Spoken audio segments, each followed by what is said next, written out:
Welcome to tonight's webinar on water conservation in bathrooms. This webinar is being offered through the Fairfax County HomeWise program as a part of the HomeWise virtual series. Tonight's webinar will be led by Kathy, who is a volunteer that was trained as a part of the HomeWise program. If you have any questions throughout this presentation, please submit them through the question portal on your screen. We will have time for questions and answers at the end of the presentation. Before we get started, we wanted to provide you with a quick description of the HomeWise program. The Fairfax County HomeWise program educates, empowers, and enables residents to make changes that reduce energy use, water use, and associated costs in their homes. Volunteers assist low and moderate income residents with physical improvements to their homes and provide support for behavior changes that are proven to conserve resources and money. For today's webinar, we will be covering water usage in bathrooms, checking for and identifying leaks, conserving water in bathrooms with your toilets, faucets, and shower heads, water saving habits in bathrooms, and important water considerations.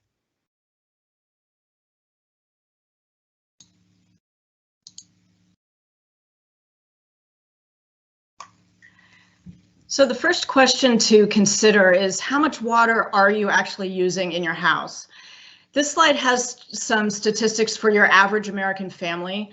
It shows you use 80 to 90 gallons of water every day, which is going to cost you about $1,000 per year just for the water your family is using. But some of that water gets wasted, and on average, the calculation is that's about 180 gallons of water per week, and that, of course, is going to come out of your wallet. So how is this water wasted? Primarily through leaks. This slide shows you some of the statistics about leaks. Minor leaks, such as a drippy faucet, accounts for about 1 trillion gallons of wasted water each year. And that graphic image on the left side shows you that 1 trillion gallons nationwide is about enough water for 11 million homes. Out of your personal household, we're looking at maybe 10,000 gallons of water each year, and fixing those leaks will save you about 10% on your water bill. Some additional facts about leaks. The 10% of homes have leaks that waste about 90 gallons of water every single day. So think about your shower. If that's dripping at just 10 drips per minute, which may or may not be enough to annoy you, that's wasting more than 500 gallons per year. A leaky toilet, 200 gallons of water every single day. And that dripping faucet in your bathroom, 1 drip per second can waste more than 3,000 gallons a year. So what do you do about this problem? There's various different ways you can check for leaks in your bathrooms. The first and one that doesn't require you crawling around under cabinets is simply look at your water bill. You might see over time an unusual spike or an increase in the use of water that doesn't make sense to you. That might be an indication that you have a leak somewhere. You can also just read your own water meter. If you pick a period of time when no one is using water in your house, read the meter at the beginning of that period, wait a couple of hours and go back and read it again and see if it indicates any water's been used. And then finally, a toilet leak test. The next slide will show you how to do this, but drop some food coloring in the toilet tank, and if you have a leak, it will leak through into the toilet bowl. So where do you check? We're focusing tonight on bathrooms. But look at your faucets, listen and watch, that's pretty simple. Your shower heads, you're not really efficiently using the water if the water is spraying out sideways and not hitting you when you're in the shower. We mentioned toilets before, you can hear the running water or conduct the test. In the bathtub, you might see leaks around the tub spout or evidence of leaks around the drain. And then underneath your sinks, you might see it wet inside the cabinet or even just rust on the pipes and joints. This is that toilet leak test I mentioned. It's very simple. Sometimes my own kids helped me do this at home, but you can remove the tank lid, put in several drops of food coloring in the toilet tank. I personally used a darker color, although my kids were voting for yellow. Wait 15 to 20 minutes and then check the toilet bowl. If the water has color to it, then there's a leak from between the tank and the toilet bowl. So if you have that situation where you have a leak, the solution is also very simple. I had a leak in my house and I was able to do this myself. So if I can do it, I'm sure you can do it. The toilet flapper, there's a picture of it on this slide. It can decay over time. It just gets hard and rigid and it might crack. And when that happens, it could cause a leak. So the first step is figuring out either what toilet model you have so that when you go to a home supply store, you pick out the right flapper to replace it. Or you could do what I did, which is I removed the old flapper from the toilet and took it with me to the home supply store. And that way, when I was standing in front of this huge display with lots of options, I was able to have someone help me figure out exactly which replacement model I needed. Installing it is simple. First, if you're going to remove it before going to the store, make sure you turn off your water. You can turn off the water at the toilet itself. There's a little valve on the pipe that leads into your toilet, so you don't need to turn off the water for the entire house. Remove the tank cover so you can see what's going on and flush the toilet. That will drain the water out of the tank so that you can get in there and remove the flapper. Pull the old one out. Attach the new one just as the old one was installed, and it literally just clips on. You don't even need tools for this. Hook the chain onto the little lever that you'll see, and then test it. Leaving the top off of the tank, turn the water back on, flush the toilet, and watch. And you can retest your toilet with the food coloring if you're not sure if your seal is tight. Some houses have very old toilets, and older model toilets use much more water than the new models do. So you can actually replace your toilet. They can account for about 30% of the water you're using in your home every day, whereas older toilets use as much as 6 gallons per flush. The new WaterSense models use less than 1.5 gallons per flush. So the key here when you're picking out a new toilet is to look for that WaterSense label, and that will let you know that it's got much less water usage. And if you're worried about will less water help remove the waste, don't worry about that. The toilets are very well designed, and I've never had a problem with that. In the end, this can save you up to 13,000 gallons a year per toilet, which is roughly $140 a year off of your water bill. Moving on to faucets. This depends on what type of faucet you have and where it is. So we're just going to keep it really general here and not go into too many specifics. But like anytime you're working with plumbing, make sure you've turned off the water to whatever the fixture is you're trying to work on. Then after you've turned off the water, turn on the faucet. That will flush any water that might be pooled inside there out of the faucet, so you don't end up drenching your floor or yourself. It's the best practice to cover the drain in case small pieces fall out. Maybe a washer fell apart and it's got little pieces. You don't want that going down your drain and potentially clogging it. And then just remember to keep track of the parts. If you're going to be disassembling and reassembling something, always a good idea to just lay it out kind of in the order in which you're working with parts, so you remember how to put it back together. Once you have it back together, turn your faucet back on to flush any debris from the whole installation process. And then after that, you can replace the aerator. And the next slide will show you a little more about aerators. All of this is going to save you water, as it showed on the right side of the slide.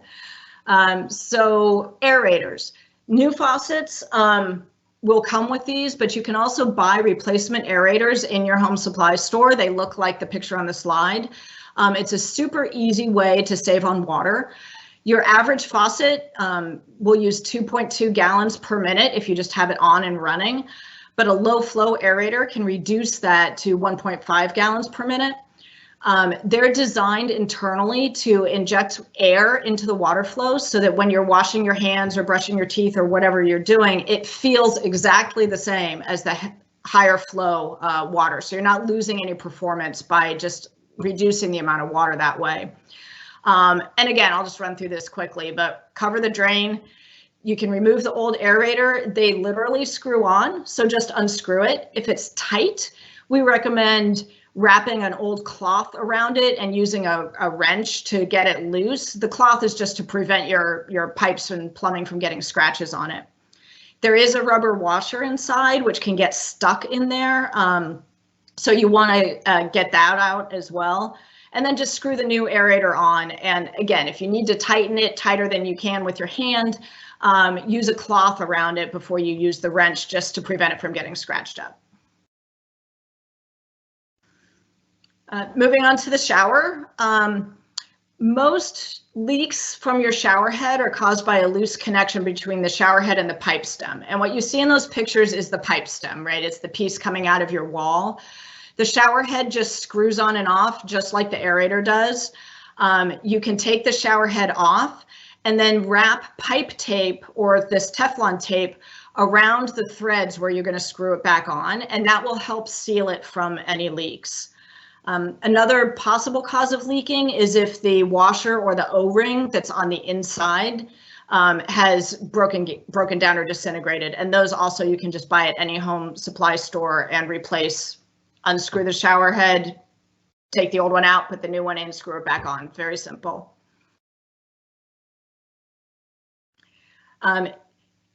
You can also use low flow shower heads, just like we have the aerators and low flow toilets. So your average shower head uses 2.5 gallons a minute. Again, these are labeled with a water sense label, so that's a good thing to look for if you're trying to reduce the water use. These don't reduce the water quite as much as the toilets do, but it does reduce your water use enough that could save you up to 2,700 gallons per year. Again, that's also going to come off of your water bill, right?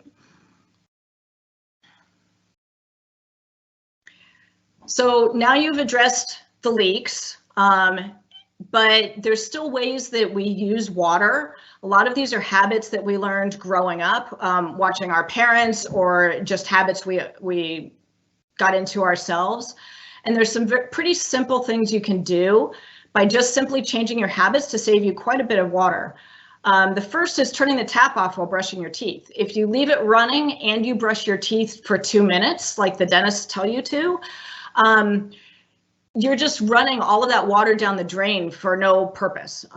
You can save up to 8 gallons of water per day simply by turning the tap off while you're brushing. And it's the same story if when you're shaving in a sink. If you're using water, just turn it off while you're shaving, turn it back on to rinse.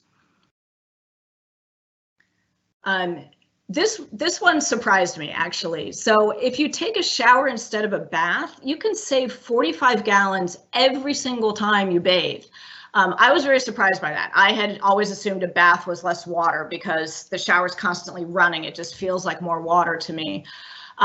This calculation is based on a 10-minute shower. But if you want to reduce your water usage even more, cut your shower time in half to 5 minutes. That saves you an additional 12.5 gallons every shower. In my family, my kids loved long showers. So what I did with them was I had them pick out 2 songs, and we played those songs while they were in the shower. When the songs were done, they had to get out. It was kind of a fun way for them to keep track of the time, and it did end up cutting their shower time significantly. And then we wanted to talk a little bit about some other considerations related to water. These are focused a lot on the environment and protecting our drinking water supplies. So first, it's really not advised to flush pills or any type of pharmaceutical down the toilet.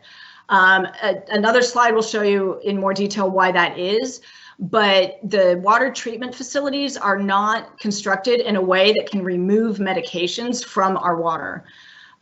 Similarly, shower gels and face washes, some of them will contain plastic microbeads. It should tell you on the label. This is for like products that say they're for exfoliation. Those plastic microbeads don't get broken down in the water, and they stay. They're very persistent in the water supply. And this is the slide I told you about. It's the diagram looks very complicated, but what all it really says is we have drinking water, we have storm water, and then wastewater. And it's all the same water. It just keeps getting recycled through the systems. So the wastewater from your house, whether it's toilets or washing dishes or brushing your teeth, is going through the plumbing system to wastewater treatment plants and then back into our system to be reused as drinking water or the water you're showering in. So anything you're putting down the drain ultimately affects the quality of our drinking water.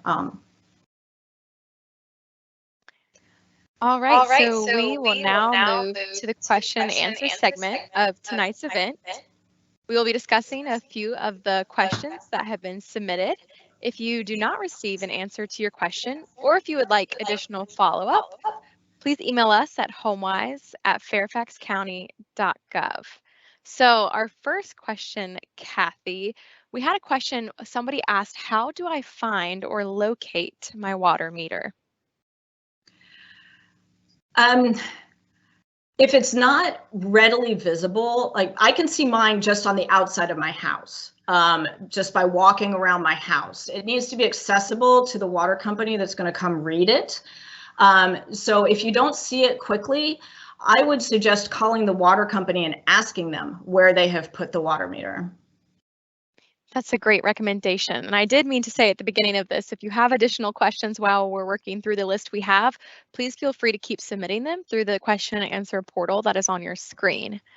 All right, we do have another question. They ask if you could run through an aerator installation again and also discuss the different supplies or equipment that they may need before they start installing it. Okay, sure. So the aerator installation, the aerator is just the little tip on your faucet, and it simply screws on and screws off. It may be stuck. I know when I went to replace mine, it was stuck on there pretty tightly, so I needed a wrench and a rag. And those should be the only tools you need, if you need any at all. You might be able to just unscrew it by hand. So the first thing to do is to wrap the rag around the aerator and put the wrench on it and just unscrew it like you would unscrew anything else. It should come off that way. Then you want to look inside the pipe and right on the end and make sure that you have the washer out of there. If the washers get old, they can get stuck between the aerator and the pipe, and you might just need to pull it off with your hand. The replacement aerator comes with a new washer. So when you open the package that it came in, you should be able to just screw it back on. You may, if your washer was stuck, if it looks dirty in there, you may want to wipe it out. And then the other point to remember is after you've turned, you can turn the water off and then open the faucet to make sure you've got any like little pieces out of your faucet before screwing the new aerator on. Sorry, I forgot to mention that in the process. Yes, and then as a follow-up, someone asked a question about, can I use aerators in the kitchen, which I know is not technically covered in this presentation, but could you answer that question if possible? Sure, and yes, the answer is yes, you can use them in the kitchen. If your kitchen's been renovated, there's different aerators and different faucet styles. So if you have kind of a newer faucet or a designer faucet of some sort, it might be a little bit more involved than just going to like a home supply store and buying something off the shelf. One thing that I didn't talk about that you could do in both the kitchen and the bathroom is simply unscrew your aerator and clean it. Any tiny little particles like sand or something that might be in the water supply will get stuck on the aerator. They're not coming through into your drinking water, and sometimes it can get a little clogged up and affect your water flow. So if you're having low water flow and you don't understand why, you can just unscrew the aerator and see if it's dirty and just clean it out. Either run water through it from the other side or use an old toothbrush. That's also a great recommendation, is just double checking the one that you do have. And so we received a follow-up question on one of the final slides related to not flushing pills or prescriptions or pharmaceuticals down into the wastewater. And so we did have a question about what should they do with those items instead. I asked the exact same question. So Fairfax County has multiple locations where you can drop off medications. The police department a couple of times a year runs collection program for prescription medications. These would be narcotics, things that were prescribed to you that you did not finish using, that you're a little worried about them getting out in, maybe some teenagers getting a hold of them or something. Those you can hold on to and drop off at a police station when they have those collection points. But otherwise, there are collection locations around the county, and you can go onto the county website and find the link, which I'm sorry, I can't explain exactly how to find it, but there is a list there that shows locations where you can drop off medications. It's things like a pharmacy that will have a drop box, and you can take any medications there and just drop them in the box, no questions asked. Yes, definitely. And so we also had a couple more questions related to the water meters. So one question was related to how do you read your water meter and what are you supposed to look for? I can only give a partial answer to that because I only know based on my own water meter. And I'm going to assume that there are different models of water meters and some are newer than others. Mine is digital.